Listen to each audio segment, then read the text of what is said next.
Pirmahan mo ito, Trina. Huwag mo na kaming paghintayin. Nakakahiya sa mga bisita. Ang boses ni Marco ay parang isang tipak ng yelo na inilagay sa gitna ng mainit at mausok na kusina. Doon, sa gitna ng halimuyak ng bawang, paminta, at kumukulong mantika, nakatayo si Trina.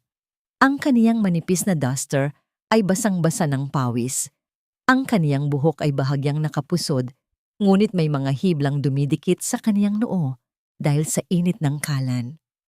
12 oras siyang hindi nauupo. 12 oras na ang kaniyang mga kamay ay abala sa paghiwa, pagtitimpla, at paghahanda ng pinakamagarbong handaan para sa anibersaryo ng kamatayan ng kaniyang biyenang lalaki. Lahat ng paboritong putahe ng mga Miguel ay nasa mesa na, mula sa malinamnam na kare-kare hanggang sa lechon na ang balat ay kasing kintab ng salamin. Ngunit sa harap niya, hindi pa sasalamat ang nakahain, kundi isang tumpok ng mga papel na mag-aalis sa kaniya ng huling alaala ng kaniyang mga magulang. Marco, lupa ito ng mga magulang ko sa Iloilo. Iyon na lang ang natitira sa akin. Mahina ang kaniyang boses, halos pabulong, dahil ayaw niyang marinig ng mga matataas na tao sa sala ang kanilang pagtatalo. Sabi mo, para sa negosyo mo ito, pero tiningnan ko ang mga papeles. This is a shell company, Marco. Mawawala lang ang lupa sa wala. Isang matunog na pagbagsak ng tsinelas sa dekalidad na tiles ang nagpalingon sa kanila. Si Doña Elena, suot ang kaniyang kumikinang na asul na gown na tila ba siya ang reyna ng buong kaganapan, ay pumasok sa kusina nang may pandidiri sa mukha habang tinatakpan ng klong-ilong ng isang panyo na amoy mamahaling pabango. Ang bagal naman nito. Trina, ano ba? You're just a wife. Bakit ka ba nagmamarunong pagdating sa business? Utang mo sa anak ko ang marangyang buhay na tinatamasa mo ngayon. Kung hindi dahil sa apelyidong Miguel, baka nagtitinda ka pa rin ng kakanin sa kalsada. You're so ungrateful. Napayuko si Trina. Ang init ng kalan sa kanyang likuran ay tila lumipat sa kanyang dibdib, ngunit hindi ito galit. Ito ay ang unti-unting pagkadurog ng kaniyang huling pag-asa. Ang marangyang buhay na sinasabi ni Doña Elena ay ang bahay na ito, na si Trina naman ang lihim na nagbayad. Ang kotseng ginagamit ni Marco, ang puhunan ng kumpanya, lahat ay galing sa kaniyang pawis na itinago niya sa likod ng maskara ng isang simpleng asawa. Pirmahan mo na, Trina. Pasigaw na ang utos ni Marco. I need that collateral para sa resort project. Don't be so selfish. Hindi ko pipirmahan, Marco. Alam kong niloloko ka lang ng mga partner mo. O baka naman, alam mo ang ginagawa mo? Tumingin si Trina ng diretso sa mga mata ng asawa. Ang sagot na natanggap niya ay hindi salita. Ang malakas na tunog ng palad na humalik sa kanyang pisngi ay umalingaw-ngaw sa buong kusina, mas matindi pa sa ingay ng anumang kasangkapan. Ang kanyang ulo ay tumagilid at ang kanyang katawan ay sumubsob sa gilid ng lababo. Isang mainit at malapot na likido ang naramdaman niya sa kanyang labi. Ang lasa ng bakal, ang lasa ng sarili niyang dugo. Wala kang silbi. Ang boses ni Marco ay puno ng puot. Ang tagal na nating kasal, pero kahit isang anak, hindi mo ako mabigyan. At ngayon, pati sa pera, magmamarunong ka pa? You're just a burden, Trina. Isang malaking pabigat. Humalakhak ng mahina si Doña Elena, isang tunog na mas masakit pa sa sampal ni Marco. You know what, Marco? Why are we even keeping her? Narito na si Chloe. Siya ang mas nararapat dito. Siya ang magbibigay sa akin ng apo, hindi ang baog na babaeng ito. Kinuha ni Doña Elena ang isang baso ng malamig na tubig sa counter at nang walang pag-aalinlangan ay isinaboy ito sa mukha ni Trina. Ang lamig ng tubig ay humalo sa init ng kaniyang dugo. Lumayas ka rito, sabi ni Marco nang walang bakas ng emosyon. Ayaw na kitang makita sa pamamahay ko. Now, kinuha ni Marco ang isang itim na plastic bag na madalas gamitin sa basura. Doon niya isinilid ang ilang piraso ng damit ni Trina na kinuha niya sa laundry basket. Mga lumang damit na pambahay. Inihagis niya ito sa paanan ng kaniyang asawa. Diyan ka nababagay, sa labas. Walang luha. Ang mga mata ni Trina ay tila naging tuyong balon. Tumayo siya ng dahan-dahan. Ang kaniyang mga binti ay nanginginig, ngunit ang kaniyang paningin ay nanatiling nakapako sa mamasamasang sahig. Kinuha niya ang plastic bag. Hindi siya lumingon sa mesa na puno ng pagkaing pinaghirapan niya. Hindi siya tumingin sa mga bisitang nagsimulang magbulungan habang kinakaladkad siya ni Marco, palabas ng pintuan sa likod. Ang pintong kahoy ay sumara. Nang may mabigat na tunog, iniwan si Trina sa ilalim ng madilim na langit ng Disyembre. Ang lamig ng gabi ay mabilis na pumasok sa kanyang basang duster. Sa kalsada, ang mga dekorasyong pamasko ng mga kapitbahay ay tila nanunuya sa kanya. Ganito na lang ba ang halaga ko? 10 taon ng pagluluto, paglilinis, at pagtatago sa dilim para lang itapon na parang basura sa kalsada? Nanunuot ang pait sa kanyang lalamunan, ngunit kasabay nito ay ang isang kakaibang pakiramdam. Ang hiya na dati pumipigil sa kanya ay unti-unting naglalaho, pinalitan ng isang malamig na determinasyon. Hinawakan niya ang kanyang pisnging na mamaga. Inilabas niya ang kanyang cellphone mula sa bulsa ng duster. Isang lumang modelo na akala ng lahat ay iyon lang ang kaya niyang bilhin. Pinindot niya ang isang numero na matagal na niyang hindi tinatawagan. Attorney Santos, it's Trina. Ang kanyang boses ay hindi na ang boses ng asawang mapagtiis. Ito ay boses ng isang babaeng handang sunugin ang mundong umapi sa kaniya. Activate the clawback clauses, all of them. Terminate the credit lines, freeze the assets, and start the eviction process for the Miguel properties. Ayoko nang makakita ng kahit isang anino nila sa mga ari-arian ko bukas ng umaga. Tumingala siya sa malaking mansyon na dating itinuring niyang tahanan. Ang ilaw sa loob ay maliwanag, puno ng tawanan at tunog ng mga kubyertos. Hindi nila alam, ang bawat subo nila ng pagkaing niluto niya ay ang huling sandali ng kanilang karangyaan. Kailangan na nilang malaman kung sino talaga ang pinapalayas nila. Ang malamig na simoy ng hangin ng Disyembre ay nanunuot sa basang duster ni Trina, tila libu-libong maliliit na karayom na tumutusok sa kaniyang balat. Sa kaniyang kanang kamay, mahigpit niyang hawak ang itim na plastic bag. Ang kaniyang buong buhay sa loob ng 10 taon na tila itinuring na lamang na basura. Ang amoy ng bawang at paminta mula sa kaniyang huling niluto ay pilit na kumakapit sa kaniyang balat, isang malupit na paalala ng kaniyang katangahan.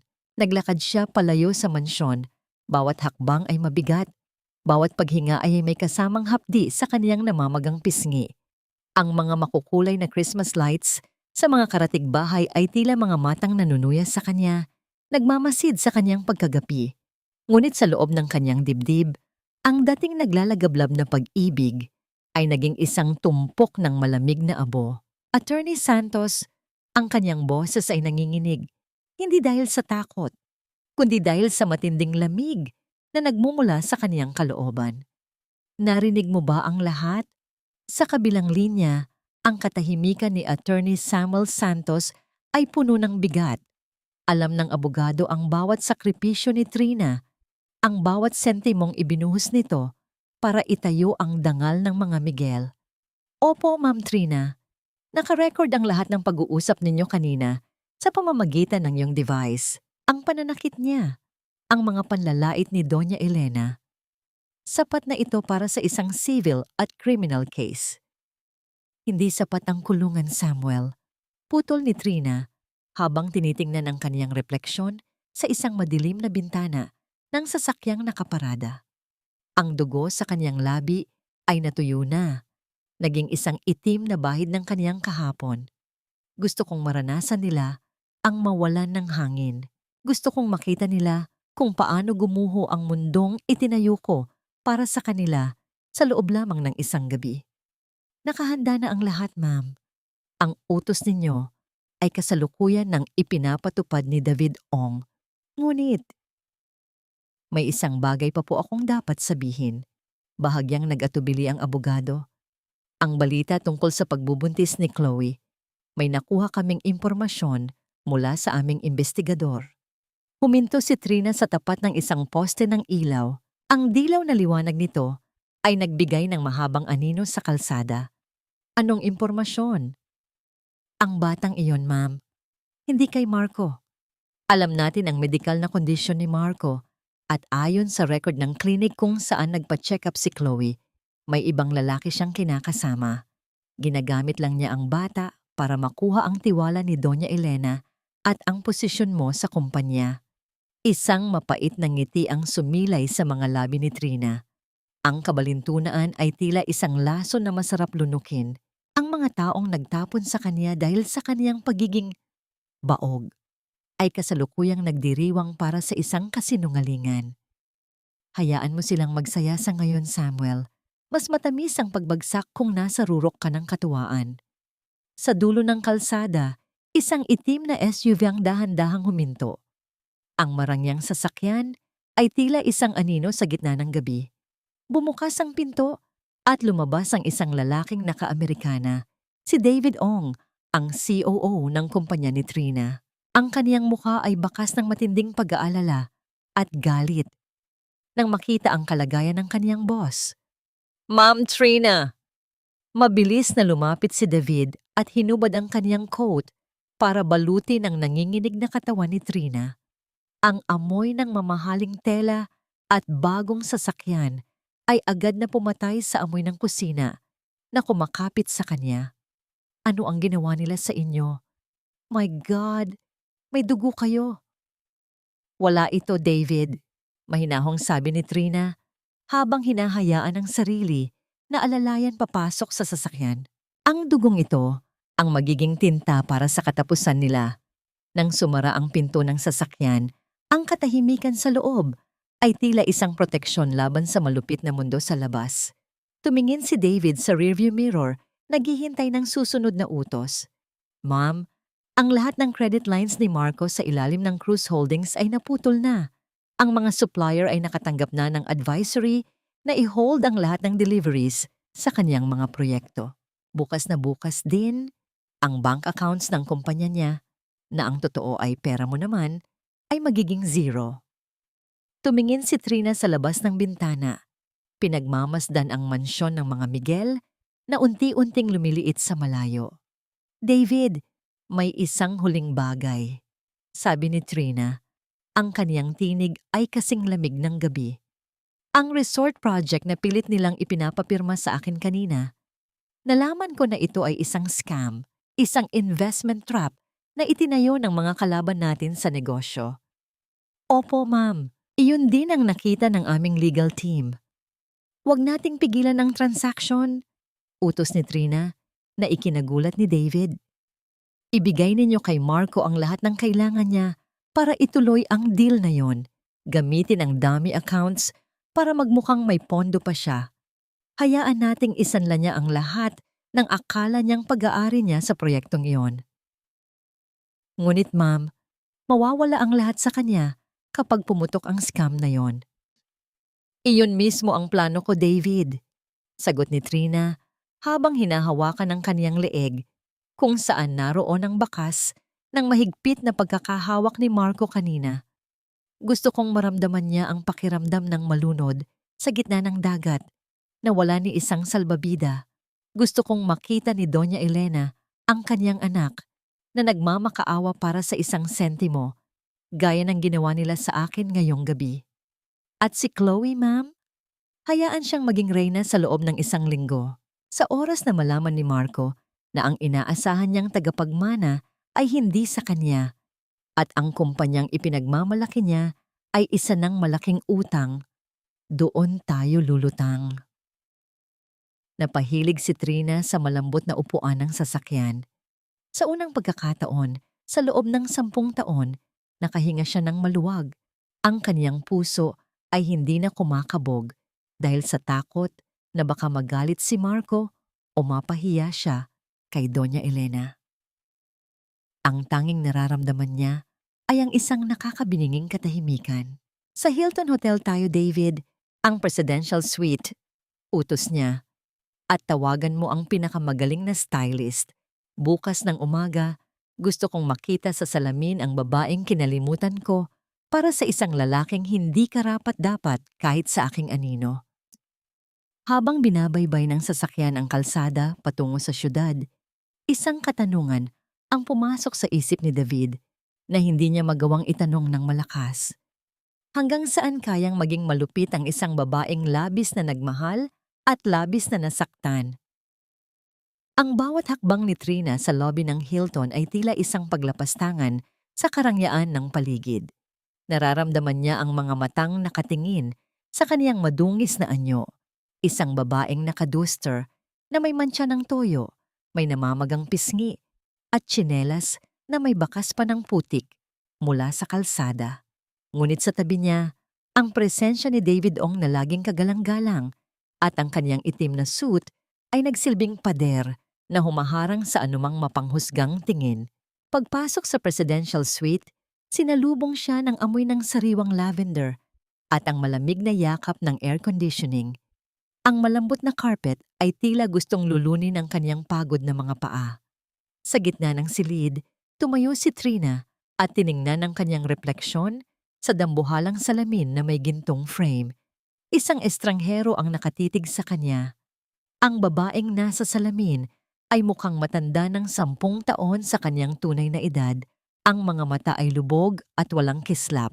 Ito ang babaeng hinayaan niyang maging alipin sa ngalan ng pag-ibig. Ma'am, narito na ang mga gamit ninyo. Ang banyo ay handa na. Mahinang sabi ni David bago ito lumabas ng silid upang bigyan siya ng privacy. Pumasok si Trina sa banyo na gawa sa purong marmol. Binuksan niya ang gripo at hinayaang mapuno ang malaking bathtub ng mainit na tubig. Habang unti-unting naglalaho ang usok ng mainit na tubig sa hangin, sinimulan niyang hubarin ang kaniyang duster. Ang bawat botones na kaniyang tinatanggal ay tila pagpunit sa isang pahina ng kaniyang madilim na nakaraan. Nang lumubog siya sa mainit na tubig, isang mahabang buntong hininga ang kumawala sa kaniyang dibdib. Ang init ay humahaplos sa kaniyang mga nananakit na kalamnan. Tila pilit na tinutunaw ang bawat sampal, bawat insulto at bawat oras ng pagtitiis sa mainit na kusina ni Doña Elena. Kinuha niya ang mamahaling sabon. Ang bango nito ay malayong malayo sa amoy ng bleach at mantika na nakasanayan niya. Ngunit ang pinakamasakit na bahagi ay hindi ang kaniyang katawan, kundi ang kaniyang buhok. Ang kaniyang mahabang buhok na dati ay ipinagmamalaki ni Marco. Ngunit kalaunan ay naging sagabal dahil lagi itong nakatali habang siya ay nagluluto. Kinuha ni Trina ang isang matalas na gunting mula sa vanity kit. Walang pag-aalinlangan. Hinawakan niya ang isang makapal na bahagi ng kanyang buhok at narinig ang malutong na tunog ng pagputol nito. Ang mga hibla ng buhok ay dahan-dahang nahulog sa maputing sahig ng banyo. Isa-isa, tila mga itim na talulot ng isang bulaklak na nalantana. Bawat pagputol ay isang alaala na kaniyang tinatapos. Ang gabi ng kanilang kasal na siya ang nagbayad ng reception. Ang unang pagkakataon na sinigawan siya ni Doña Elena dahil sa maling pagtitimpla ng kape. Ang araw na nalaman niyang baog si Marco pero siya ang hininga ng tawad ng buong pamilya. Nang matapos siya, tiningnan niya muli ang sarili sa salamin. Ang kaniyang buhok ay maikli na ngayon hanggang balikat, matapang at malaya. Ang kaniyang mukha, bagamat may pasa pa rin, ay tila nagliwanag. Ang Trina ang alipin ay wala na. Ang natira ay si Trina Cruz, ang tunay na nagmamay-ari ng lahat. Lumabas siya ng banyo na balot ng puting bathrobe. Sa ibabaw ng kama, naroon ang kanyang laptop na inihatid ni David. Binuksan niya ito at pumasok sa isang lihim na server. Ang kaniyang mga daliri ay mabilis na gumalaw sa keyboard hanggang sa lumitaw ang isang video feed. Ito ang security camera na palihim niyang ipinalagay sa kanilang kwarto sa mansyon ilang buwan na ang nakakaraan, hindi dahil sa selos, kundi dahil sa paghihinalang may ninanakaw na mga dokumento si Marco. Ngunit ang nakita niya ay mas masahol pa sa pagnanakaw ng papel. Sa screen, kitang-kita ang kanyang kama. Ang kama ng binili niya mula sa kanyang unang malaking komisyon. Doon, nakahiga si Marco at Chloe. Ang tawa ni Chloe ay abot hanggang sa audio ng recording, isang matinis at mapang-insultong tunog. Sa wakas, Marco, wala na ang amoy bawang mong asawa, sabi ni Chloe habang hinahaplos ang mukha ni Marco. Ngayong wala na siya, kailan mo ililipat sa pangalan ko ang lupang nakuha mo sa kanya? Huwag kang mag-alala. Mahal ko, sagot ni Marco. Ang boses na dati ay nagpapatibok ng puso ni Trina ay puno na ngayon ng kasakiman. Pirma na lang niya ang kulang. Bukas, pipilitin ko siya ulit. At kapag nakuha ko na ang lupa, itatapon ko na siya ng tuluyan sa kalsada. Wala siyang alam na ang batang dinadala mo ang magiging susi para makuha ko ang buong tiwala ng mga investor. Pinatay ni Trina ang laptop nang may matinding panginginig sa kaniyang kamay.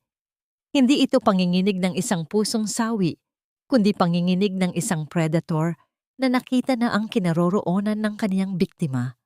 Ang kabalintunaan ay abot langit. Habang iniisip ni Marco na gagamitin niya si Chloe para sa kaniyang kasakiman, hindi niya alam na si Chloe mismo ang gumagamit sa kanya. At ang lupang inaasam niya, iyon ang magiging hukay na paglilibingan ng kaniyang buong pagkatao. Lumapit si Trina sa bintana ng suite na nakaharap sa buong syudad. Ang mga ilaw sa ibaba ay tila mga hiyas na naghihintay sa kaniyang utos. Kinuha niya ang kaniyang telepono at nag-set ng isang appointment para sa susunod na araw. Samuel, sabi niya sa voicemail ng kaniyang abogado, ipatawag mo ang press conference para sa launching ng New Horizon Project sa Lunes at tiyakin mong ang lahat ng creditors ni Marco Miguel ay naroon. Gusto kong panoorin nila ang pagbagsak ng isang hari na gawa lamang sa baraha.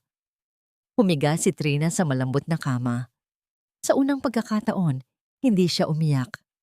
Ang kaniyang mga mata ay nanatiling bukas, nakatingin sa kisame, habang sa kaniyang isip ay unti-unting nabubuo ang bawat detalye ng kaniyang paghihiganti. Ang katahimikan ng silid ay nabasag lamang ng mahinang tunog ng hangin mula sa labas na tila ba bumubulong ng isang babala. Huwag mong hamunin ng isang babaeng wala nang natitira, kundi ang kaniyang dangal. Ang sikat ng araw na tumatagos sa malalaking bintana ng presidential suite ay tila isang mapanghusgang liwanag. Nakaupo si Trina sa harap ng isang mesang puno ng masasarap na almusal, mga prutas, sariwang tinapay, at kape na ang bango ay kasing rikit ng umaga. Ngunit habang hawak niya ang porselanang tasa, ang kaniyang isip ay pilit na bumabalik sa nakalipas na 10 taon. 10 taon na ang nakalipas nang makilala niya si Marco. Noong mga panahong yon, si Marco ay isang hamak na engineer na laging hinahabol ng mga pinagkakautangan. Ang kaniyang pamilya ay nakatira sa isang maliit at barong-barong na bahay sa gilid ng Riles. Dahil sa pag-ibig, lihim na binayaran ni Trina ang lahat ng utang ni Marco gamit ang kaniyang mana mula sa kaniyang yumaong ama. Hindi niya sinabi ang totoo sa asawa dahil ayaw niyang masugatan ang garbo nito. Pinatayo niya ang kumpanya ng konstruksyon, inilagay si Marco bilang CEO at nanatili siya sa anino bilang isang tahimik na asawa. Ang asawa ay dapat na sumusuporta lang sa likuran. Iyon ang laging bulong ni Doña Elena sa kanya noon habang tinatanggap ang bawat mamahaling alahas na regalo ni Trina pero sinasabing galing kay Marco. Huwag mong hayaang malaman ng publiko na ikaw ang may pera. Baka mapahiya ang anak ko. Iyan ang tinatawag na sakripisyo, Trina. At malaki ang utang na loob mo sa amin dahil tinanggap ka namin sa aming pamilya kahit ulila ka na. Utang na loob. Ang salitang yon ang naging kadena na gumapos sa kanya. Dahil sa utang na loob, tinanggap niya ang bawat lait na siya ay baog. Naaalala pa ni Trina ang araw na lumabas ang resulta ng kanilang medical check-up. 5 taon na ang nakalipas. Hawak niya ang papel na nagsasabing si Marco ang may problema sa reproduksyon. Ngunit nang makita niya ang takot at kahihiyan sa mga mata ng asawa, pinili niyang sunugin ang kalahati ng dokumento. Hinayaan niyang ang buong mundo ay maniwala na siya ang may kakulangan. Pinanood niya ang kaniyang sarili na itaboy ng sariling biyenan mula sa mga okasyon dahil wala siyang maipagmamalaking bunga. Ma'am Trina, handa na po ang mga papeles na kailangan ninyo. Ang boses ni Attorney Santos ang nagpabalik sa kanya sa kasalukuyan. Ang abogado ay dumating na may dalang isang makapal na folder. Inilapag niya ito sa mesa sa tabi ng tasa ng kape ni Trina. Narito ang orihinal na medical report na itinago ninyo sa aking vault. 5 taon na ang nakalipas, ma'am. At narito rin ang mga pruweba ng mga transaksyon ni Marco sa kumpanya sa nakaraang 6 na buwan. Binuksan ni Trina ang folder. Ang kanyang mga mata ay nanliit nang makita ang mga pekeng invoices. Ang mga pondong dapat ay para sa mga materyales sa konstruksyon ay inilipat sa isang personal na account na ang beneficiary ay walang iba kundi si Chloe Ramirez.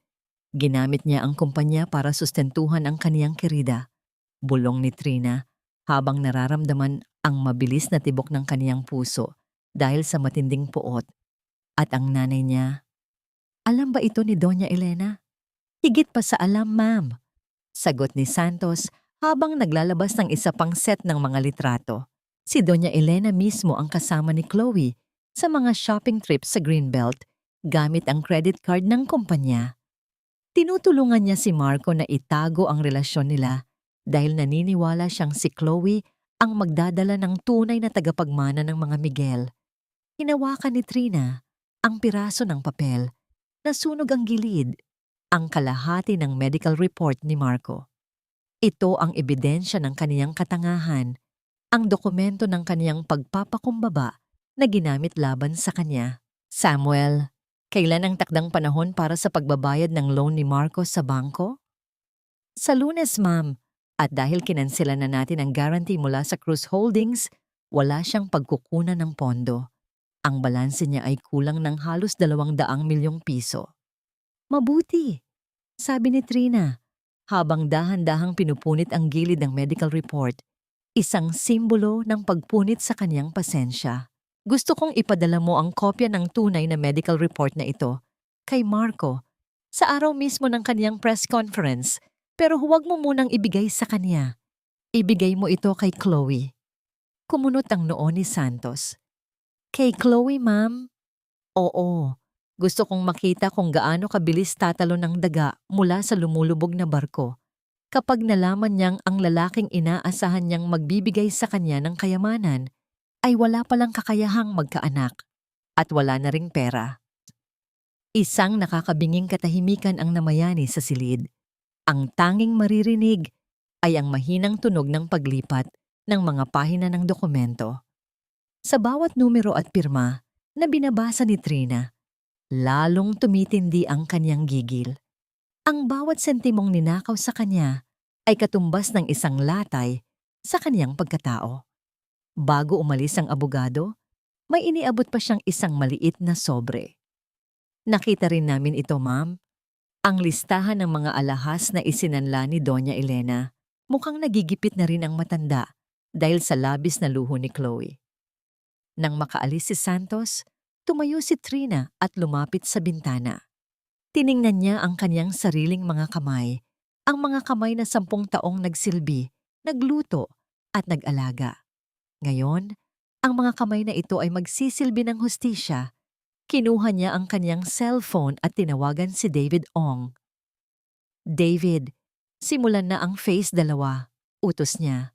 Ilabas na ang mga balita tungkol sa financial instability ng Miguel Construction sa mga major investors. Pero gawin mong bulong lang sa simula. Hayaan nating ang takot ang dahan-dahang pumatay sa kanila. Ibinaba ni Trina ang telepono at tumingin sa asul na langit. Ang araw na ito ay simula na ng pagbabayad ng lahat ng utang na loob na kaniyang ipinamigay ng walang kapalit. Sumikat ang araw sa bintana ng Mansyong Miguel. Ngunit hindi nito dala ang karaniwang bango ng bagong sangag na kanin at sariwang barako na laging inihahanda ni Trina bago pa man mag-alas 5 ng umaga. Sa halip, ang hangin sa loob ng bahay ay mabigat. May halong alingasaw ng panis na mantika at tira-tirang pagkain mula sa handaan kagabi na naiwang nakatiwangwang sa engrandeng dining table. Bumaba si Doña Elena mula sa kanyang silid. Suot ang isang mamasahing silk robe habang hinihimas ang kanyang sentido. Inaasahan niyang sasalubungin siya ng isang mainit na baso ng kape at ang maingat na pagkilos ng kaniyang baog na minahe. Ngunit ang bumungad sa kanya ay ang katahimikan ng isang bahay na tila nawalan ng kaluluwa. "Trina, ang kape ko!"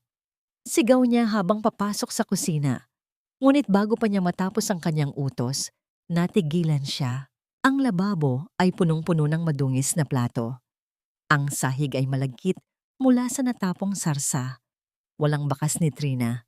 Doon lamang nagbalik sa kanyang alaala ang nangyari kagabi. Ang pagsampal ni Marco, ang pagtapon sa mga gamit nito, at ang matagumpay nilang pagpapalayas sa babaeng itinuring nilang pabigat. Mabuti na lang at wala na ang malas na yon. Bulong ni Doña Elena sa kanyang sarili, kahit na ang kanyang sikmura ay nagsisimula ng kumalam sa gutom. "Good morning, Mami Elena." Isang masayang boses ang pumutol sa kanyang pagmumuni-muni. Pumasok si Chloe sa kusina. Suot ang isang hapit na bestida na bahagyang nagpapakita ng kanyang tiyan. Bit-bit niya ang isang maliit na paper bag mula sa isang sikat na coffee shop. "Oh, Chloe Hija, buti at gising ka na. Look at this mess. Hindi man lang naglinis ang babaeng yon bago lumayas. Napakawalang utang na loob talaga." Reklamo ng matanda habang hila-hila ang isang upuan na may bahid pa ng dumi. "Don't stress yourself, Mommy. Hayaan mo na si Trina. Look, I bought you your favorite macchiato and some croissants. Mas healthy ito kaysa sa mga niluluto niyang mamantika." Malamig na sabi ni Chloe habang inilalapag ang pagkain sa gitna ng maruming mesa. Kumuha si Chloe ng isang tibag at nagpakulo ng tubig. Ang kanyang bawat galaw ay puno ng pag-iingat.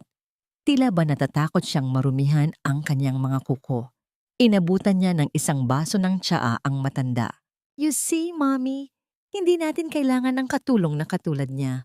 Once Marco settles the project today, we can hire a whole team of professional cleaners and a chef from a 5-star hotel. Why settle for a provincial girl when we can have the best?" Napangiti si Doña Elena, tila nabighani sa mga mabulaklak na salita ni Chloe. "Tama ka, Hija. You are so much more sophisticated. My son deserves someone like you. Maganda, matalino, at higit sa lahat, may kakayahang magbigay ng tagapagmana sa pamilya Miguel." Sa gitna ng kanilang pag-uusap, hindi napansin ni Doña Elena ang isang piraso ng nabasag na baso sa ilalim ng mesa. Ang basong inihagis ni Marco kagabi. Habang iniuusod niya ang kaniyang paa, ang matalim na bubog ay bumaon sa kaniyang sakong. Isang matinding hapdi ang gumuhit sa kaniyang mukha, ngunit sa halip na sumigaw, pinili niyang tiisin ang sakit upang hindi masira ang kaniyang imahe sa harap ni Chloe. Ang dugo ay dahan-dahang kumalat sa puting tiles, ngunit nanatiling nakapako ang kaniyang paningin sa apo na nasa sinapupunan ng babaeng kaharap niya. Pumasok si Marco sa kusina, abala sa pag-aayos ng kaniyang kurbata. Ang kaniyang mga mata ay may itim na bilog dahil sa puyat. Ngunit ang kaniyang aura ay puno ng yabang. "Handa na ang lahat," anya habang humahalik sa pisngi ni Chloe. Ngayong araw, pipirmahan na ng mga investors ang pondo. Ang lupang iyon sa Iloilo ay magiging ginto sa mga kamay ko. At pagkatapos nito, bibilhan kita ng bagong kondo sa BGC, Chloe. I'm so proud of you, babe. Sagot ni Chloe sa kanyang malambing na Taglish. You're finally free from that woman. Now you can show the world who the real CEO of Miguel Construction is. Uminom si Marco ng kape na binili ni Chloe.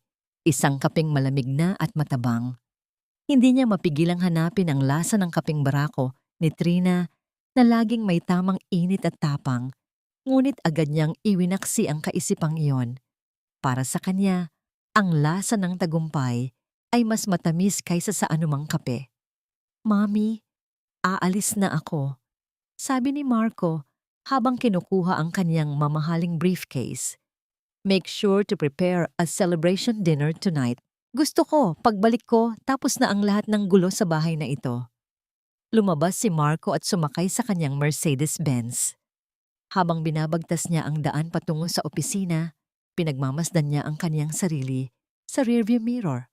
Pakiramdam niya ay siya na ang pinakamakapangyarihang lalaki sa bansa. Hindi niya alam, sa bawat pag-ikot ng gulong ng kanyang sasakyan, papalapit siya sa isang bangin na siya mismo ang humukay. Hindi niya alam na ang kumpanyang ipinagmamalaki niya ay isang malaking balat kayo at ang babaeng itinapon niya ay kasalukuyan nang hinahawakan ang gunting na puputol sa kanyang hininga sa mundo ng negosyo. Pagdating niya sa harap ng gusali ng kumpanya, napansin niyang may kakaiba. Ang mga gwardya na dati ay yumuyuko sa kanya ay nakatingin ng diretsyo. Tila may itinatagong pangungutya. Ang malaking digital billboard sa tapat ng gusali na dapat ay nagpapakita ng kaniyang mukha bilang Entrepreneur of the Year ay kasalukuyang nakapatay. Inayos ni Marco ang kanyang kurbata sa huling pagkakataon, huminga ng malalim, at pumasok sa lobby na may malalaking hakbang. Ang tunog ng kanyang sapatos sa sahig ay tila isang tambol ng digmaan. Ngunit pagdating niya sa elevator, ang kanyang access card ay naglabas ng isang mapulang ilaw. Isang maliit na pulang ilaw na nagsasabing, Access denied. Ang paulit-ulit na pagdaiti ng plastic na card sa malamig na bakal ng scanner ay naglabas lamang ng mapulang ilaw.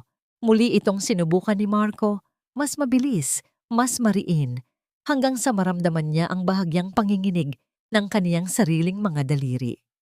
Ang bawat pagtanggi ng makina ay tila isang mahinang sampal sa kanyang pagmumukha sa gitna ng mataong lobby. Anong nangyayari dito? Bakit ayaw gumana ng card ko? Sigaw ni Marco. Ang kanyang boses ay umalingaw-ngaw sa mataas na kisame ng gusali. Guards! Mang Berting! Bakit ayaw bumukas ng elevator na ito? Si Mang Berting ang matandang gwardya na 10 taon nang yumuyuko sa kanya tuwing umaga ay lumapit ng dahan-dahan. Ngunit sa pagkakataong ito, walang pagyuko. Walang matamis na pagbati ng, Good morning, sir. Ang kanyang tindig ay tuwid, ang kanyang mukha ay seryoso, at ang kanyang mga mata ay tila nakakakita ng isang estranghero sa halip na ang kanyang amo. Pasensya na, Mr. Miguel, ani Mang Berting. Ang kanyang boses ay walang bakas ng dating paggalang. Wala na po sa system ang inyong access. Pinag-utos po ng management na huwag kayong hayaang pumasok sa alinmang pasilidad ng gusaling ito. Management? Ako ang management. Ako ang CEO ng Miguel Construction. Namyula ang mukha ni Marco sa tindi ng hiya habang ang ilang mga empleyado ay nagsisimulang tumigil at manood. Tawagan mo si Trina. Sabihin mo sa asawa ko na ayusin ang gulong ito. Ngunit bago pa makasagot ang gwardya, ang dambuhalang digital screen sa likod ng reception desk, ang screen na dapat ay nagpapakita ng mga tagumpay ni Marco, ay biglang nagliwanag. Isang asul at maputing liwanag ang bumalot sa buong lobby, sapat na matingkad para mapapikit ang mga naroon. Nang muling dumilat si Marco, halos tumigil ang tibok ng kanyang puso. Hindi na ang kanyang mukha ang nandoon. Ang nakapaskil sa screen ay ang logo ng Cruz Holdings, ang kumpanya ng yumaong ama ni Trina.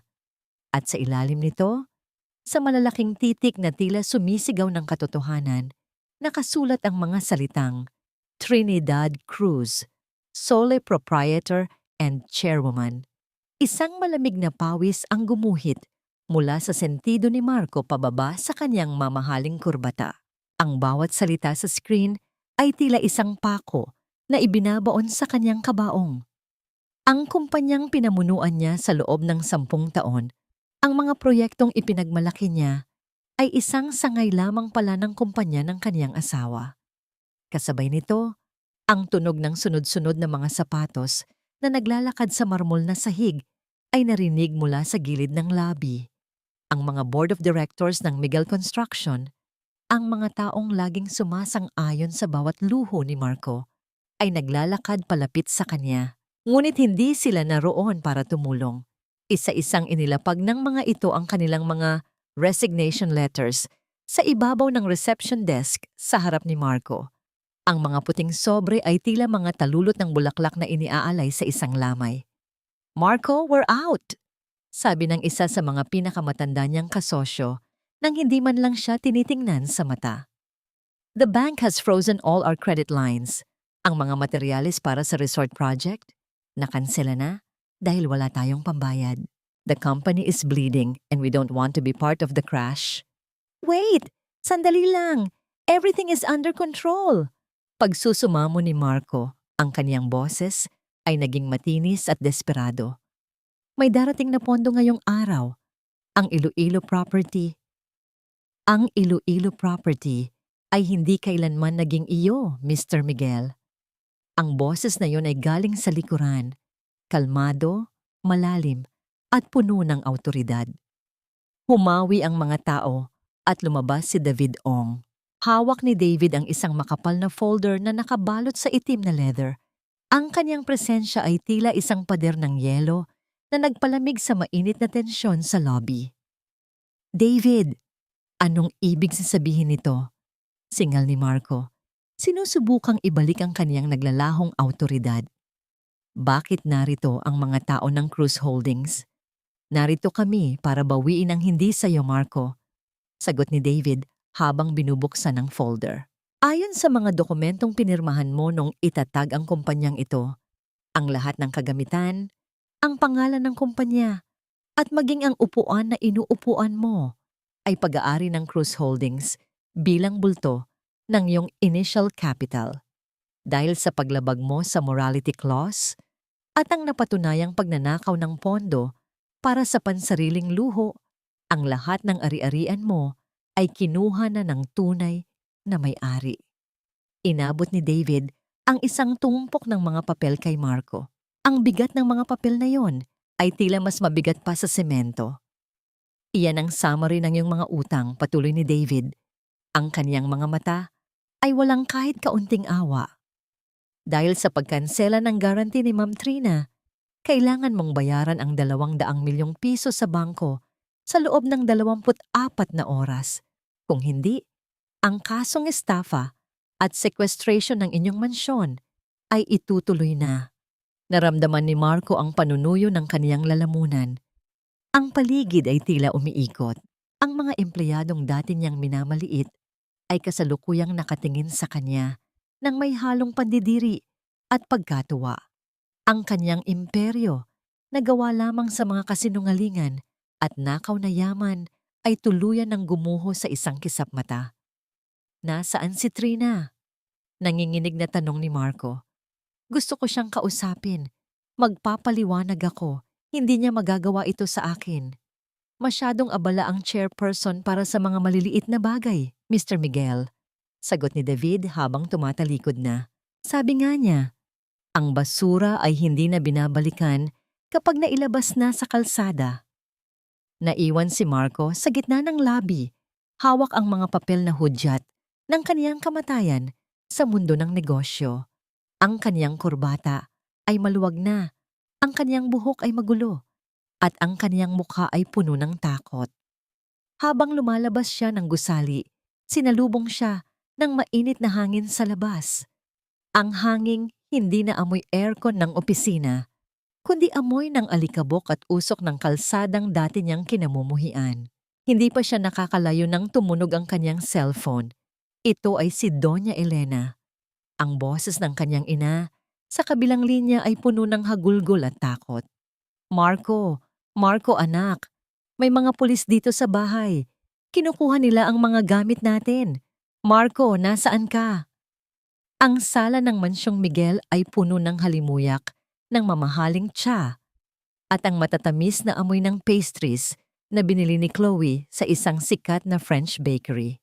Nakaupo si Doña Elena sa kanyang paboritong velvet na upuan.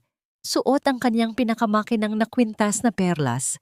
Sa paligid niya ay ang kanyang mga amigas, mga kababaihang kasing tanda niya na ang tanging pinagkakaabalahan ay ang paghahambing ng yaman at ang pagkalat ng mga tsismis sa loob ng kanilang saradong bilog ng lipunan. You know, my dear amigas, it was a hard decision for my son, Marco.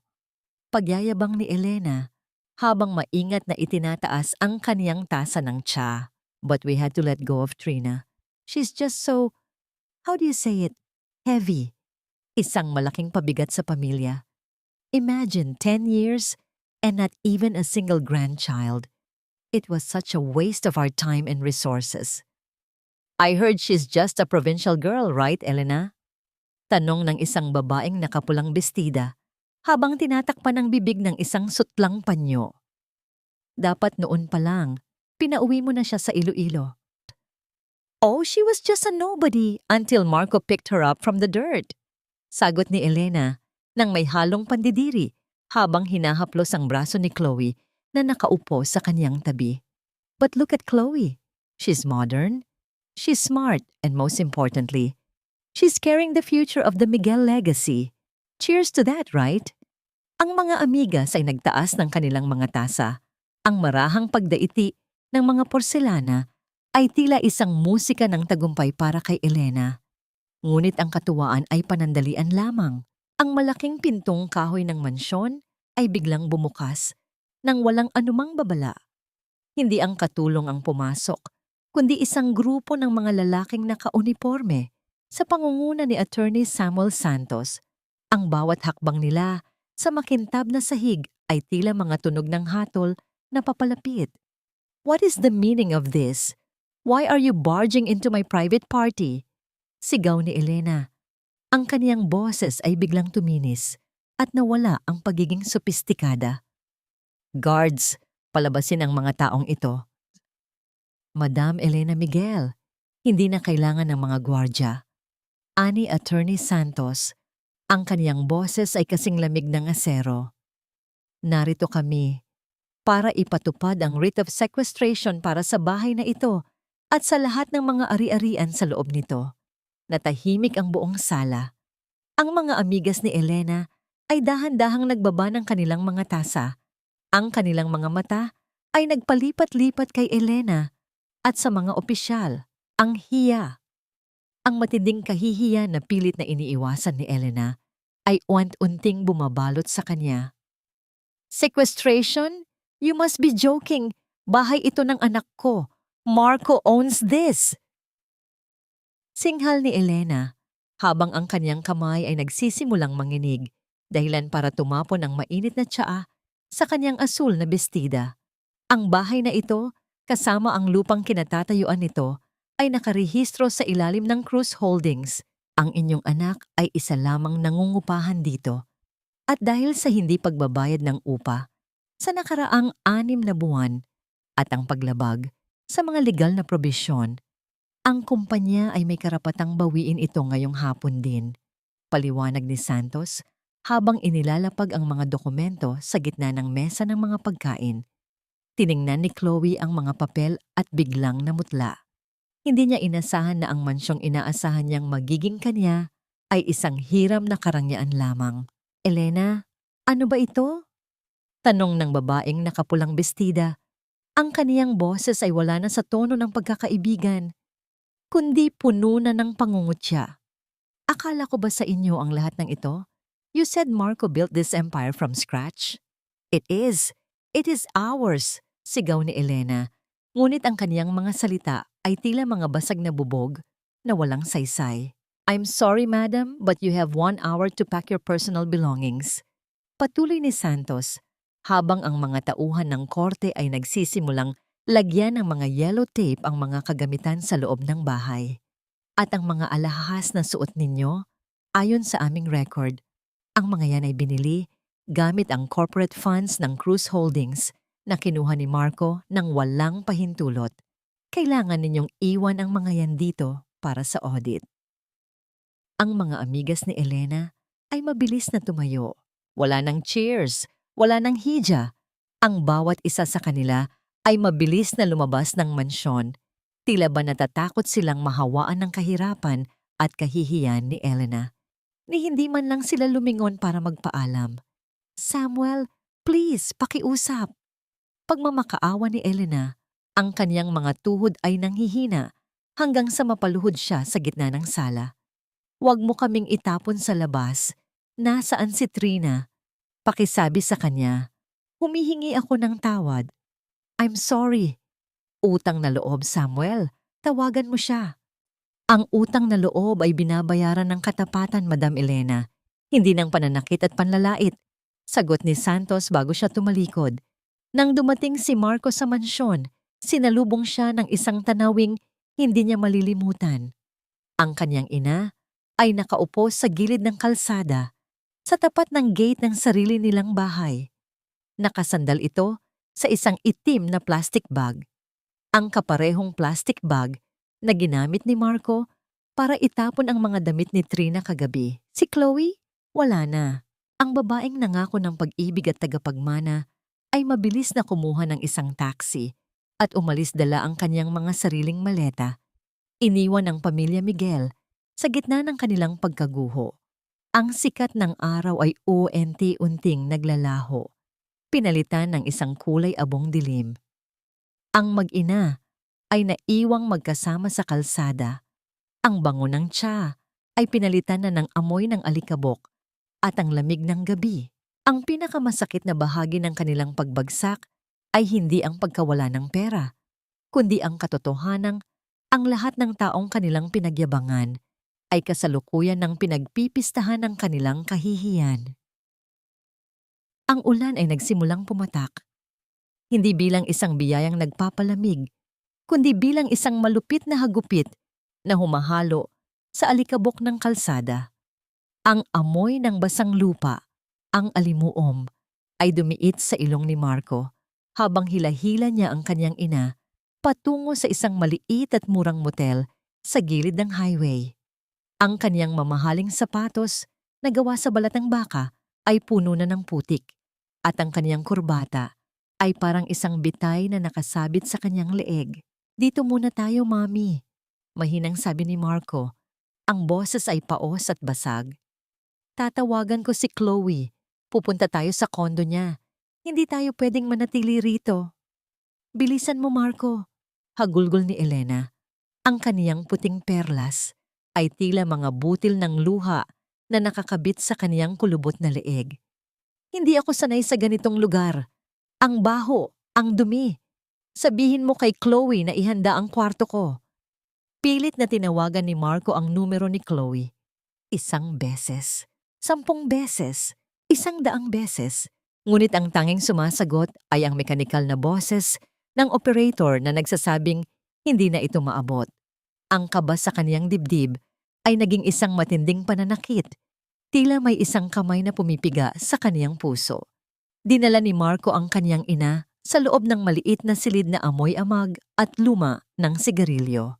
Pagkatapos ay mabilis siyang sumakay ng taxi patungo sa kinaroroonan ng condominium ni Chloe sa BG.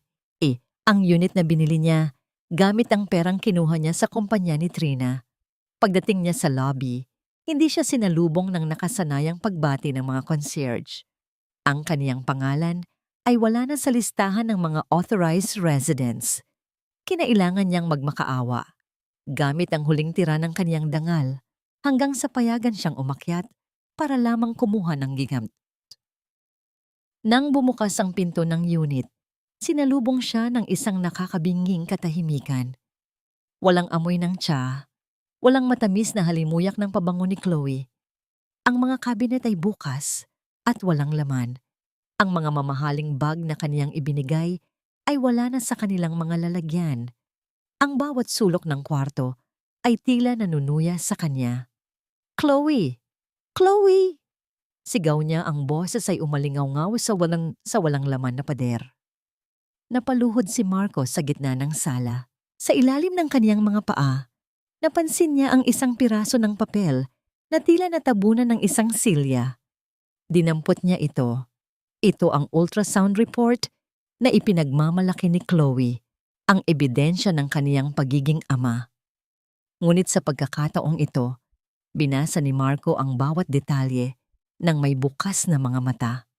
Ang petsa ng pagbubuntis, ang sukat ng fetus, lahat ay hindi tumutugma sa mga panahong sila ay magkasama. At sa ibaba ng papel, may isang maliit na note na sulat kamay mula sa isang doktor na hindi niya kilala. Patient informed about the actual conception date, October 15. Noong October 15, si Marco ay nasa Singapore para sa isang conference. Mag-isa siya sa hotel. Isang mapait at malakas na tawa ang kumawala sa kanyang lalamunan. Isang tawang puno ng pait na nauwi sa isang mahabang ungol ng sakit. Ang batang itinuring niyang tagapagmana ang dahilan kung bakit niya itinapon ang 10 taon ng pagsasama nila ni Trina ay isang malaking kasinungalingan. Baog ka, Marco. Baog ka. Ang tinig ng doktor 5 taon na ang nakalipas ay muling umalingaw-ngaw sa kanyang isipan. Naalala niya kung paano lumuhod si Trina sa harap niya, umiiyak, habang sinasabing siya na ang tatanggap ng lahat ng sisi para hindi mapahiya si Marco sa kanyang ina. Naalala niya kung paano niya sinampal si Trina kagabi dahil lamang sa isang piraso ng lupa, habang ang babaeng ito ay binigay ang buong buhay niya para protektahan ang kaniyang ego. "Trina," bulong niya, habang ang kaniyang mga luha ay pumapatak sa pekeng ultrasound report. "Anong ginawa ko?" Sa gitna ng kaniyang pag-iisa sa loob ng bakanteng kondo, narinig niya ang mahinang tunog ng kaniyang cellphone. Isang text message mula sa isang hindi kilalang numero. Ito ay isang litrato. Isang litrato ni Chloe na nakasandal sa balikat ng isang lalaking dayuhan. May hawak na baso ng champagne sa loob ng isang business class na eroplano. Ang caption ay maikling ngunit sapat na para durugin ang huling piraso ng kaniyang pagkatao. "Thanks for the funds, Marco. It was a good run. Next time, pick a smarter doctor." Ang puot na nararamdaman ni Marco ay hindi na para kay Chloe. Ito ay para sa kanyang sarili. Ang gigil na dati ay para sa kanyang mga kaaway ay naging isang matinding galit na nakaturo sa kanyang sariling dibdib. Tumayo siya ng dahan-dahan, ang kaniyang mga tuhod ay nanginginig. Lumabas siya ng kondominium nang hindi lumingon. Sa labas, ang ulan ay tumigil na, ngunit ang lamig ng gabi ay mas matindi pa sa anumang bagyo. Habang naglalakad siya pabalik sa motel, kung saan naghihintay ang kaniyang ina, napansin niya ang isang malaking billboard sa kanto. Naroon ang mukha ni Trina. Hindi na ito ang mukha ng asawang may amoy ng bawang at sibuyas. Ito ang mukha ng isang reyna, maliwanag, malakas, at ganap na malaya. At sa ibaba ng kanyang larawan, nakasulat ang mga salitang tila isang sumpa para kay Marco. "The truth sets you free, but first, it will destroy you." Naramdaman ni Marco ang panunuyo ng kanyang lalamunan. Wala na siyang kumpanya, wala na siyang anak, wala na siyang asawa.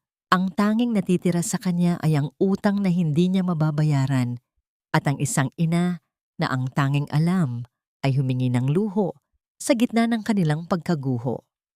Ang tagumpay na inaasam niya ay naging isang mapait na abo sa kanyang bibig. Ang silid sa mumurahing paupahan ay amoy amag, pinaghalong alingasaw ng kanal mula sa labas, at ang matapang na amoy ng chlorine na ginamit sa panlalaba ng mga lumang kumot. Ang pintura sa pader ay unt-unting natituklap, tila ba mga patay na balat ng isang sugat na hindi gumagaling. Sa gitna ng kadiliman, ang tanging nagbibigay ng liwanag ay ang isang bumbilyang madilaw na pabalit-balit ang liwanag, naglalabas ng mahinang ugong sa bawat pagkutitap nito. Nakaupo si Doña Elena sa gilid ng kama. Ang kanyang marangyang bestida ay lukot-lukot na at may mga mantsa ng putik sa laylayan. Ang kanyang kwintas na perlas ay tila isang mabigat na tanikala sa kanyang leeg.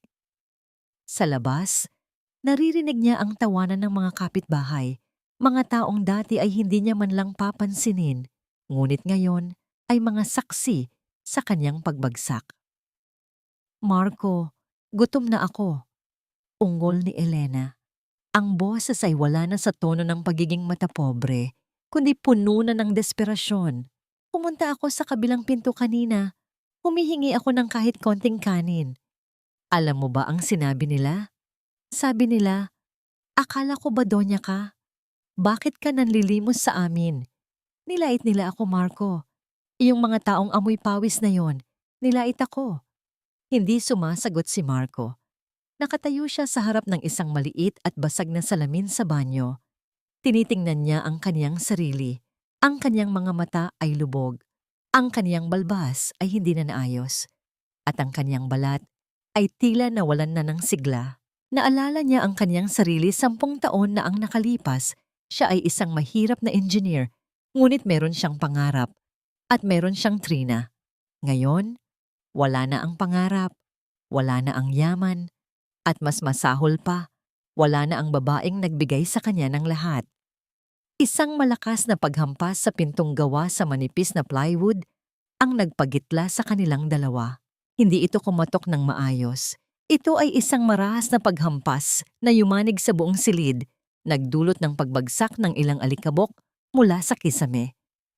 Miguel, lumabas ka riyan! Alam naming naririyan ka! Isang baritonong boses ang umalingaw-ngaw mula sa labas. Ang utang mo sa amin, hindi mo na mababayaran ng pangako. Lumabas ka kung ayaw mong sunugin namin ang lungga mong ito. Sino sila, Marco?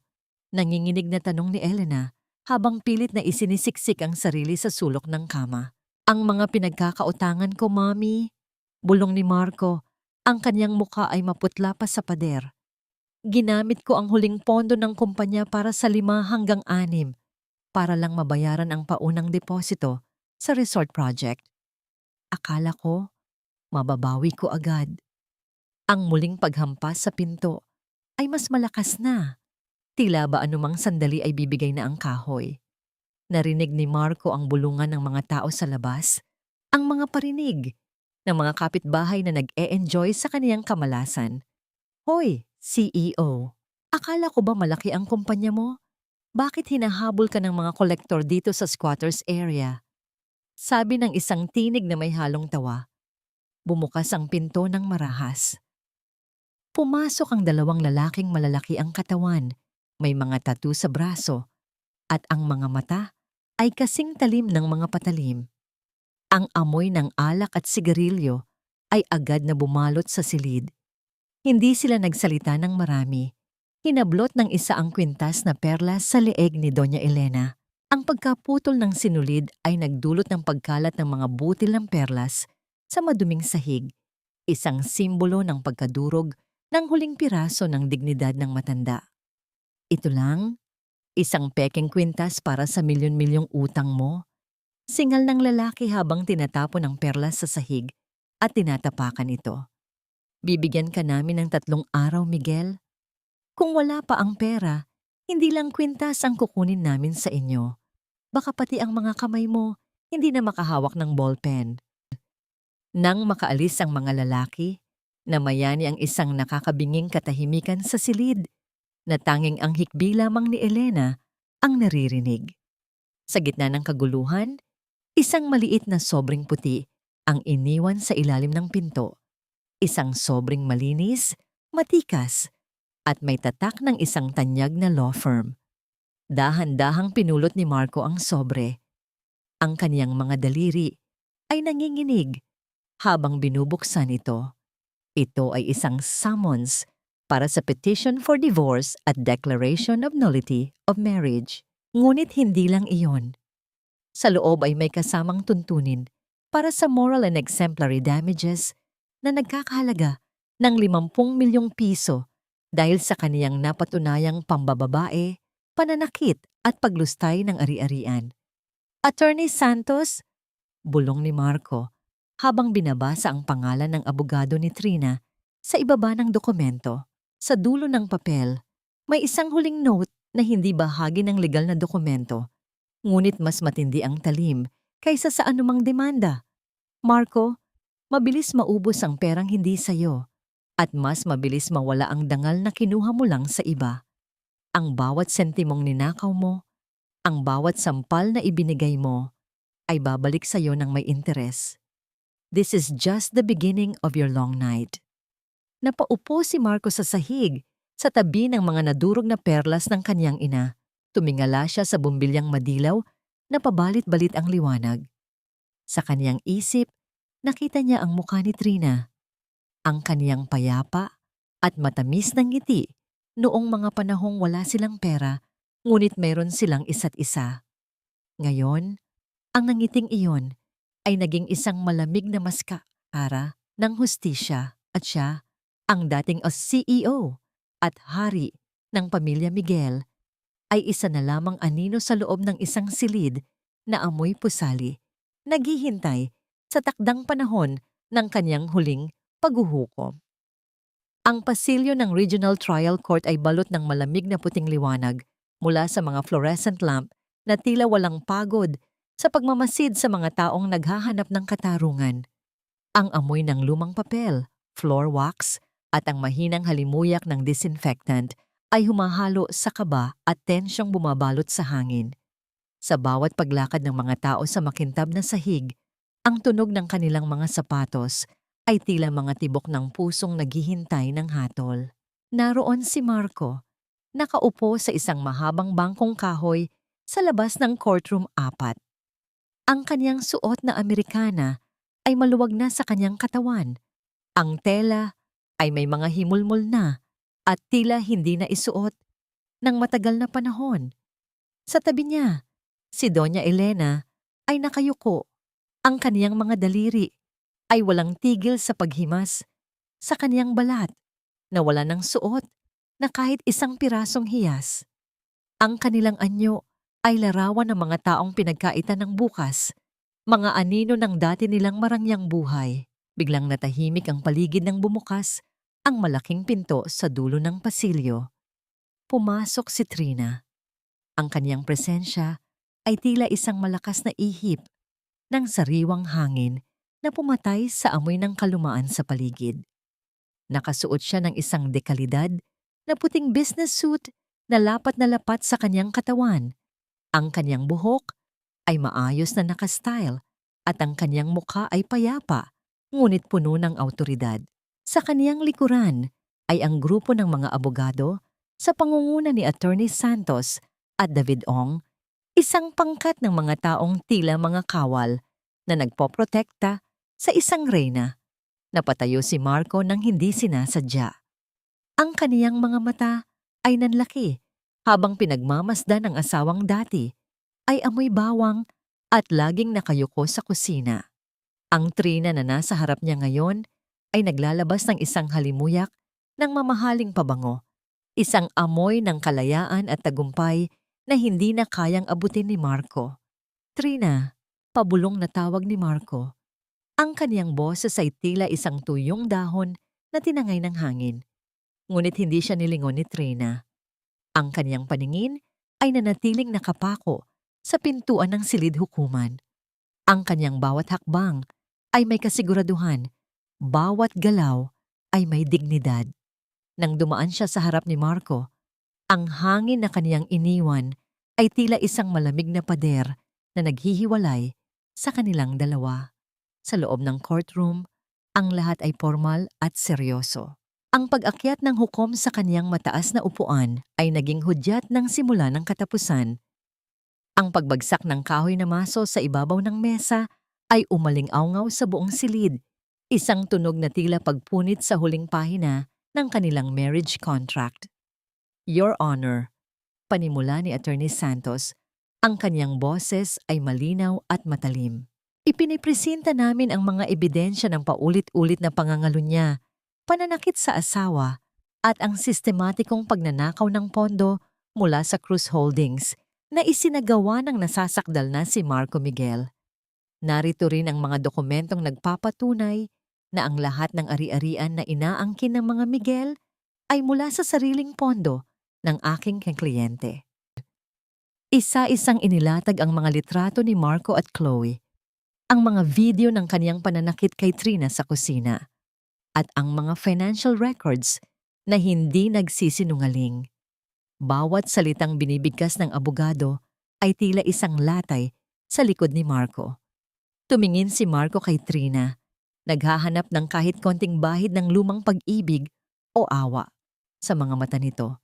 Ngunit ang nakita niya ay isang malalim na lawa ng katahimikan. Walang galit, walang luha, at mas masakit pa, walang pakialam. "Trina, pakiusap," bulong ni Marco habang ang kaniyang mga kamay ay nanginginig sa ibabaw ng mesa. "Alam kong nagkamali ako, pero 10 taon tayong nagsama. Huwag mo naman akong ubusin ng ganito." Tumingin si Trina ng diretso sa mga mata ni Marco sa unang pagkakataon sa loob ng silid na yon. Ang kaniyang mga labi ay bahagyang bumukas, ngunit walang lumabas na salita. Ang kaniyang katahimikan ay mas nakakabingi pa sa anumang sigaw. Ito ang katahimikan ng isang babaeng tapos na sa pagpapaliwanag, tapos na sa pag-unawa, at tapos na sa pagtitiis.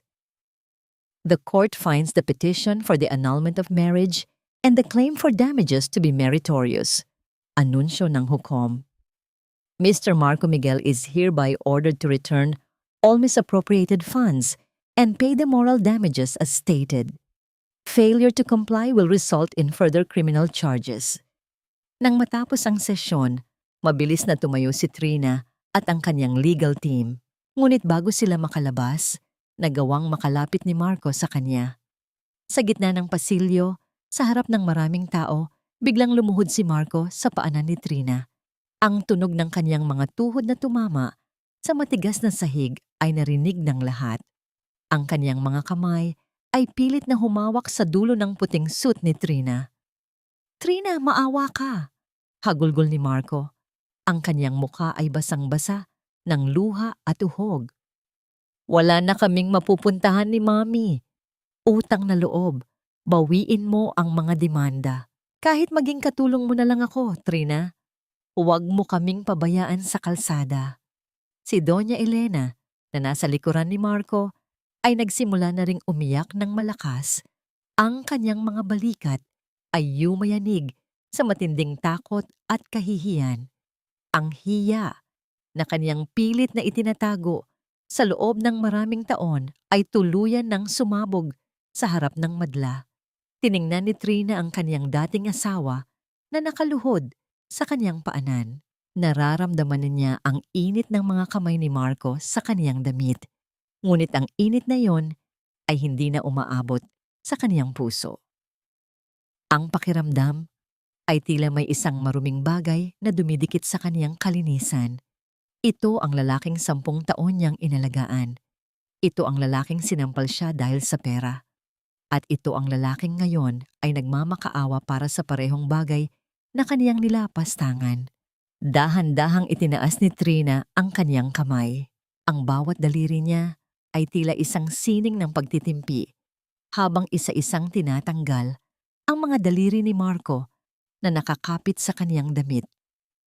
Ang pagtanggal niya ay hindi marahas, ngunit ito ay may pinalidad na hindi na mababali. Nang tuluyan ng makawala ang kanyang damit mula sa hawak ni Marco, huminga ng malalim si Trina. Ang hangin sa pasilyo ay tila naging mas magaan para sa kanya, ngunit naging mas masikip para sa mga taong nasa sahig. Ang bawat daliri ni Marco na nakakapit sa laylayan ng puting suit ni Trina ay tila mga maruming bakas na pilit na sumisira sa kalinisan ng kaniyang bagong simula. Nararamdaman ni Trina ang panginginig ng mga kamay ng lalaki. Ang mga kamay na dati ay hinahawakan niya ng may pagmamahal Ngunit kalaunan ay naging instrumento ng kanyang hapdi, ang amoy ng pawis, lumang tela at desperasyon na nagmumula kay Marco ay humahalo sa malamig na hangin ng pasilyo, isang matapang na kaibahan sa malinis at nakaka-relax na bango ng lavender na nagmumula sa kaniyang sariling balat. Trina, please don't do this to us. Utang na loob, patawarin mo ako. Magbabago ako. Pangako. Ang boses ni Marco ay naging isang matinis na pagsusumamo habang ang kaniyang mga luha ay patuloy na bumabasa sa mamahaling tela ng sapatos ni Trina. Kahit gawin mo na lang akong driver mo, Trina. Huwag mo lang kaming hayaang mabulok sa kalsada ni Mami na. Sa likuran ni Marco, si Doña Elena ay tila isang basang sisiw na nakaluhod din. Ang kaniyang mukha ay nakatago sa kaniyang mga palad, habang ang kaniyang mga balikat ay yumayanig sa walang tigil na paghikbi. Ang dating reyna ng mga Miguel ay isa na lamang lupaypay na anyo sa gitna ng maraming taong nanonood at bumubulong. Dahan-dahan, sa paraang kasing bagal ng pagpatak ng huling buhangin sa orasang kristal, yumuko si Trina. Inabot niya ang mga kamay ni Marco. Sa isang sandali, umasa si Marco na itatayo siya nito, nayayakapin siya nito, at sasabihing ang lahat ay isang masamang panaginip lamang. Ngunit ang pakiramdam ng mga daliri ni Trina sa kaniyang balat ay kasing lamig ng marmol. Isa-isang tinanggal ni Trina ang mga daliri ni Marco mula sa kaniyang suit. Walang galit sa kaniyang mukha, walang puot sa kaniyang mga mata. Ang tanging naroon ay ang isang nakakabinging kawalan ng emosyon. Ang utang na loob ko, Marco, ay nabayaran na ng 10 taon kong pagtitiis. Ang kaniyang boses ay mahinahon, ngunit bawat salita ay tila isang matalim na pait na humihiwa sa huling pag-asa ng lalaki. Ngayon, ikaw naman ang magbayad sa lahat ng kinuha mo sa akin. Hindi lang pera, kundi ang 10 taon ng buhay ko na ninakaw mo. Tumayo ng tuwid si Trina. Inayos niya ang kanyang suit na bahagyang nagusot, tila ba nagtatanggal ng isang dumi na hindi nakikita. Tumingin siya sa dulo ng pasilyo, kung saan naghihintay ang maliwanag na sikat ng araw sa labas ng gusali ng korte. Samuel, David, let's go!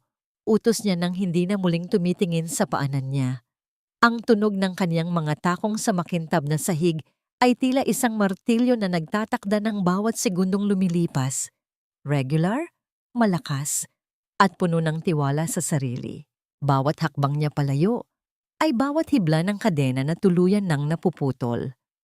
Naririnig pa rin niya ang hagulgol ni Elena at ang desperadong pagtawag ni Marco sa kaniyang pangalan.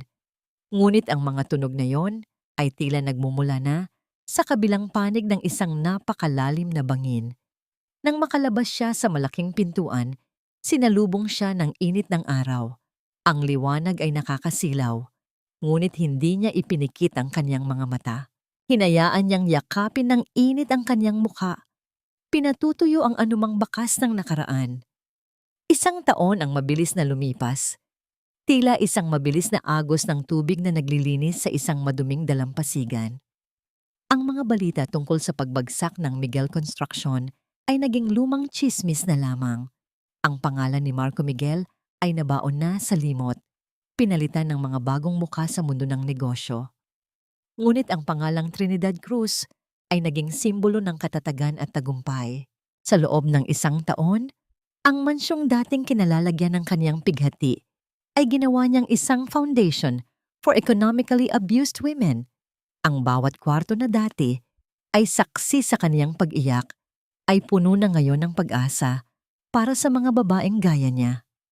Ang kaniyang kumpanya, ang Cruz Holdings, ay lumawak pa, hindi dahil sa kasakiman, kundi dahil sa matuwid na pamumuno. Wala nang amoy ng bawang at sibuyas na kumakapit sa kaniyang balat mula sa umaga hanggang gabi. Wala nang pasang kailangang itago ng make-up. Ang kaniyang bawat paghinga ay malalim at malaya. Ngunit sa gitna ng kaniyang panibagong rurok, may isang huling pagkakataon na inihanda ang tadhana. Isang huling pagtatagpo na hindi para sa pagbabalikan, kundi para sa tuluyang paghilom ng isang sugat na matagal nang nakabukas. Isang umaga ng linggo, habang ang kampana ng simbahan sa malayo ay tumutunog para sa misa ng pasasalamat, nagpasya si Trina na dumaan sa isang maliit na kapilya sa labas ng syudad bago pumunta sa kanyang opisina. Ang kanyang itim na sasakyan ay dahan-dahang huminto sa tapat ng isang kalsadang puno ng alikabok, kung saan ang mga tao ay abala sa kani-kanilang simpleng buhay. Doon, sa gilid ng isang karinderyang malapit sa tambak ng basura, nakita niya ang dalawang anyo na tila iniluwa ng madilim na kahapon. Ang sikat ng araw sa labas ng kapilya ay tila isang banal na basbas na bumabalot sa buong paligid.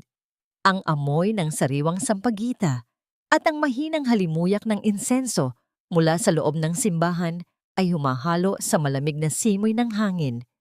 Nakatayo si Trina sa tapat ng kaniyang sasakyan, suot ang isang simpleng bestidang gawa sa seda na kulay krem, isang kulay na sumisimbolo sa kaniyang kapayapaan. Wala na ang kaniyang mga mamahaling alahas, tanging ang kaniyang natural na ganda at ang kaniyang maliwanag na aura ang nagsisilbing hiyay sa kaniyang pagkatao. Ma'am, handa na po ang lahat para sa inyong pagbisita sa foundation. Mahinang sabi ng kaniyang driver habang maingat na binubuksan ang pinto ng sasakyan. Ngunit bago pumasok si Trina, ang kaniyang paningin ay naakit ng isang tanawin sa gilid ng kalsada, sa tapat ng isang karinderyang malapit sa tambak ng mga basurang hindi pa nakukuha. Isang matandang babae ang nakaupo sa isang maduming silya. Ang kaniyang buhok ay magulo at puti na.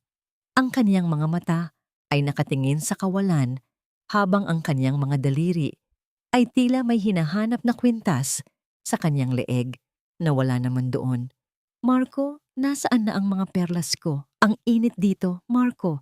Bakit wala pa ang kape ko? Ang boses ni Doña Elena ay naging matinis at paos, tila isang sirang plaka na paulit-ulit na tumutugtog sa gitna ng ingay ng kalsada. Sa tabi niya, isang lalaki ang dahan-dahang lumabas mula sa likod ng karinderya. Ang kanyang suot na t-shirt ay butas-butas at may mga mantsa ng grasa. Ang kanyang kanang braso ay nakabalot sa isang maduming benda, tila bunga ng isang matinding aksidente o pananakit. Si Marco Miguel ay mukhang matanda na sa kanyang tunay na edad. Ang kanyang balat ay sunog sa araw at ang kanyang mga mata ay wala ng anumang bakas ng dating kasakiman at yabang. Sandali lang, Mami. Wala pa tayong pambili ng kape. Hintayin mo ang tira ng mga kumain. Mahinang sagot ni Marco. Ang kaniyang boses ay tila isang tuyong dahon na dinudurog ng tadhana. Nang makita ni Marco ang itim na sasakyang nakaparada sa tapat ng simbahan, hindi niya agad nakilala ang babaeng nakatayo iroon. Ngunit nang humarap si Trina at ang hangin ay nagdala ng pamilyar na bango ng kanyang mamahaling pabango, isang bango ng kalinisan at tagumpay, tila tumigil ang mundo para sa lalaki. Ang kanyang mga mata ay nanlaki. Ang kanyang bibig ay bahagyang bumukas, ngunit walang anumang salita ang lumabas. Ang matinding hiya, ang kahihiyang mas masakit pa sa anumang sampal, ay gumuhit sa kanyang mukha. Pilit niyang itinago ang kanyang sugatang kamay sa likod ng kaniyang katawan. Sinubukan niyang ayusin ang kaniyang magulong buhok, ngunit huli na ang lahat. Nakita na siya ng babaeng dati niyang itinapon sa kalsada. Tumingin si Trina sa kanyang driver. Kuya, kumuha ka ng 2 mainit na sarsa at kanin mula sa pinakamasarap na luto sa karinderya. Ibigay mo sa kanila. Mabilis na sumunod ang driver. Ilang sandali pa, inilapag ng driver ang 2 mangkok ng mainit na sabaw at kanin sa harap ni Marco at Elena. Ang usok ng pagkain ay pumapaikot sa hangin. Ang bango nito ay tila isang mapait na paalala ng mga gabing si Trina ang nagluluto para sa kanila nang walang anumang reklamo. Naglakad si Trina nang dahan-dahan palapit sa kanila. Ang tunog ng kaniyang sapatos sa semento ay tila isang musika ng pagwawakas. Huminto siya sa tapat ni Marco, ngunit ang kanyang mga mata ay hindi na naghahanap ng paliwanag o paghingi ng tawad. Kumain na kayo, mahinahong sabi ni Trina. Ang kanyang boses ay kasing payapa ng dagat pagkatapos ng bagyo. Ang gutom ay hindi dapat dinaragdagan ng galit. Tumingala si Marco kay Trina. Ang kanyang mga labi ay nanginginig. Trina, patawarin mo ako. Patawarin mo kami. Ngunit si Trina ay muling ngumiti. Isang mitiing ng ngiti na puno ng kapatawaran. Ngunit hindi para sa pagbabalik, kundi para sa kaniyang sariling kalayaan. Pinatawad ko na kayo noong gabing pinalayas ninyo ako, Marco. Dahil kung hindi ninyo iyon ginawa, hindi ko kailanman matatagpuan ang sarili ko. Dinala ni Marco ang kutsara sa kaniyang bibig, ngunit ang mainit na sabaw ay tila naging mapait na abo sa kaniyang lalamunan. Hindi niya malunok ang pagkaing galing sa babaeng nilapastangan niya. Ang bawat subo niya ay isang paalala na ang lahat ng kaniyang yaman ay gawa lamang sa buhangin, habang ang kayamanan ni Trina ay gawa sa gintong puso. Tumingin si Doña Elena kay Trina, ngunit ang kaniyang isip ay tila lumipad na sa ibang mundo. Sino ka? Ikaw ba ang bagong katulong? Bakit ang bango mo? Hindi sumagot si Trina. Hinaplos niya ang kaniyang sariling kamay, ang mga kamay na malaya na ngayon sa anumang gapos ng utang na loob. Tinalikuran niya ang dalawang anyo na tila mga anino na lamang ng kaniyang nakaraan. Sumakay si Trina sa kaniyang sasakyan. Habang binabagtas nila ang kalsada palayo sa kapilya, tumingin siya sa rearview mirror. Nakita niya si Marco na nakayuko sa ibabaw ng mangkok ng sabaw. Ang kaniyang mga balikat ay yumayanig sa matinding pagsisisi, habang si Doña Elena ay patuloy na bumubulong tungkol sa mga perlas na wala na. Binuksan ni Trina ang bintana ng sasakyan at hinayaan ng hangin na dumaan sa kaniyang maikli at malayang buhok. Wala na ang pait, wala na ang sakit. Ang tanging natira ay ang liwanag ng isang bagong araw. Isang taon na ang nakalipas mula nang matanggap niya ang huling sampal ng katotohanan.